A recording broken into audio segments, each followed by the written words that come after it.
Bonjour à tous. C'est difficile ces derniers temps d'être bien informé et de bien informer sur la Côte d'Ivoire.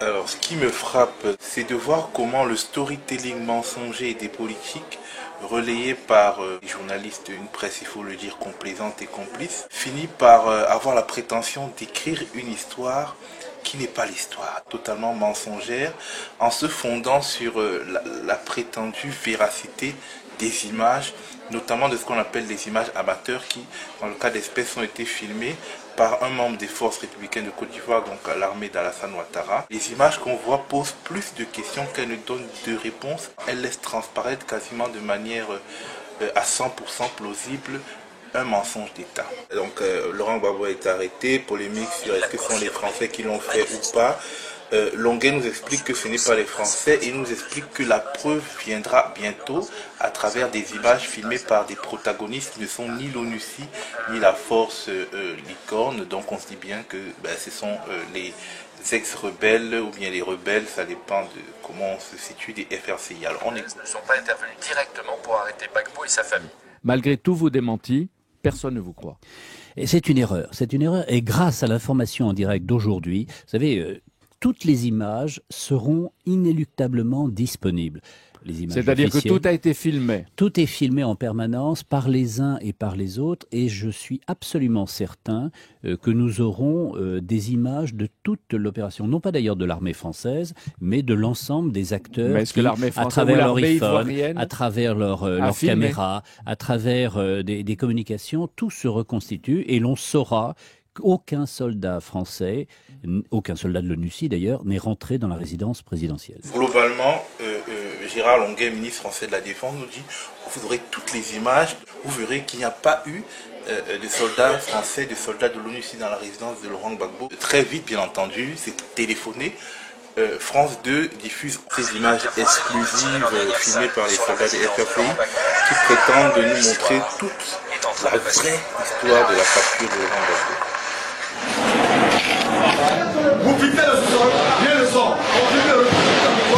Lui, c'est Hervé Touré, le commandant Vétio de son nom de guerre. Les portes sont fermées à double tour. Elles ne résistent pas longtemps.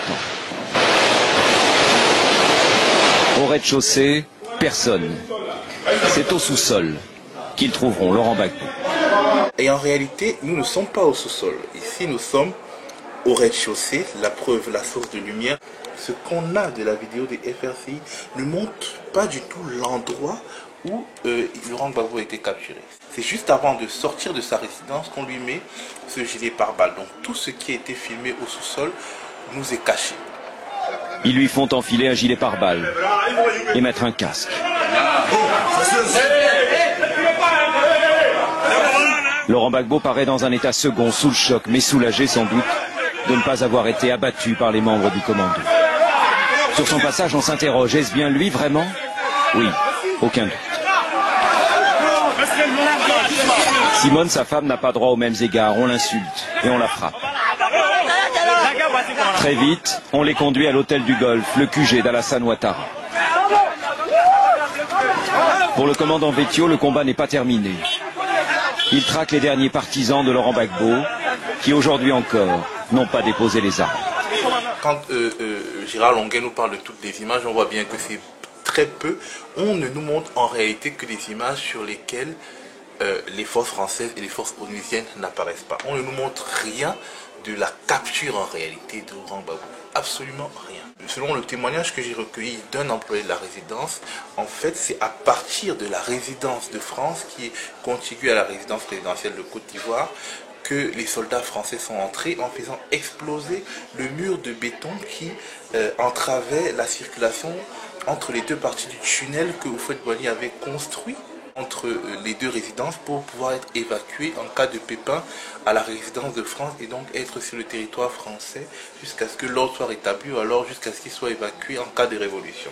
C'est Laurent Gbagbo qui a fait murer donc ce tunnel qui a été dynamité, selon le témoignage que j'ai reçu. Et quand on regarde les vidéos la vidéo de Arte qui va à la résidence après que Laurent Gbagbo en ait été extirpé. On se rend bien compte que c'est sans doute cette histoire qui est plausible et que c'est pour cela que la vidéo officielle des FRCI ne montre rien, mais alors rien du sous-sol. On va regarder à la fin la vidéo de Arte. L'épilogue survient 2 jours plus tard. Entre-temps, l'ONU et les forces françaises ont pris les choses en main.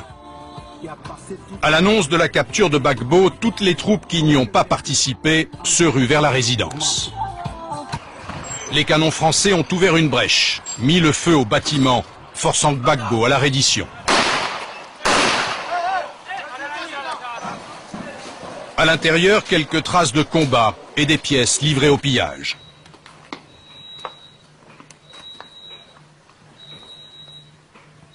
Alors, la vidéo commentée par France 2 nous disait qu'il n'y avait personne au rez-de-chaussée. Or, on voit des morts, au moins un mort au rez-de-chaussée. Ou alors, il a été tué après la capture de Laurent Gbagbo. Ou alors, effectivement, il s'est passé quelque chose au rez-de-chaussée qu'on ne nous montre pas. Ce qui prouverait qu'en fait, c'est une mise en scène à laquelle nous avons assisté dans la vidéo de France 2. Bon. Voici la chambre du couple Gbagbo.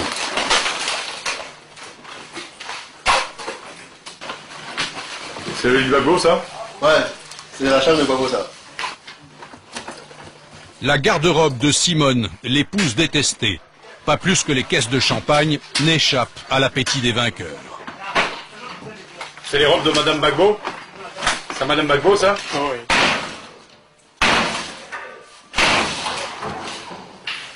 L'escalier qui mène au sous-sol, au bunker, où Gbagbo et les siens ont passé les derniers jours. Noyés dans la fumée, inondés, voici le poste de garde. La buanderie. Il y a quelqu'un par là?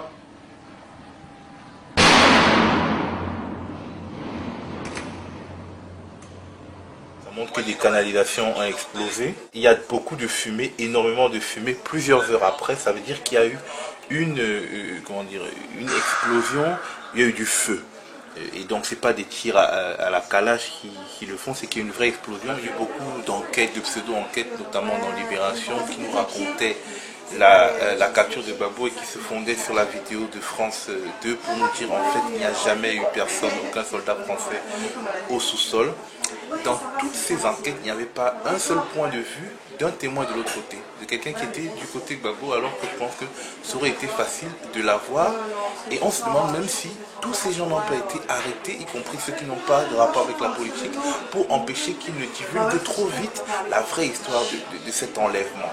Les journalistes qui étaient sur place, notamment ces journalistes qui ont filmé le sous-sol, est-ce qu'ils ne se sont pas un peu avancés pour voir, est-ce qu'ils ne se sont pas interrogés pour voir qu'est-ce qui avait produit cette fumée gigantesque, pourquoi il y avait cette fumée, est-ce qu'ils ne se sont pas rapprochés de l'entrée du tunnel pour voir d'où venait le feu? On se rend compte des limites que s'impose le journaliste contemporain, le journaliste européen contemporain, même quand il se prétend d'investigation. Il n'est qu'un maillon dans la chaîne du storytelling. Et on se rend compte également de la banalisation des mensonges d'État. Pourquoi en fait mentir sur cette affaire particulièrement? Parce qu'elle prouve tout simplement que la France a agi en violation totale du droit international. On se dira, mais oui, finalement, ils ont empêché des massacres. Alors s'il faut violer le droit international pour pouvoir faire son devoir d'ingérence humanitaire, pourquoi pas? Au final, si on ne se fonde ni sur le droit national, ni sur le droit international pour intervenir, finalement, quelle est la base de cet interventionnisme, sinon la loi du plus fort et la médiacratie, c'est-à-dire le règne des médias qui nous montrent ce qu'ils veulent nous montrer, mais qui décident de ne pas aller jusqu'au bout du tunnel. La question se pose, le débat est ouvert. Laurent Gbagbo n'existe plus, Gbagbo n'existe plus, Gbagbo n'existe plus.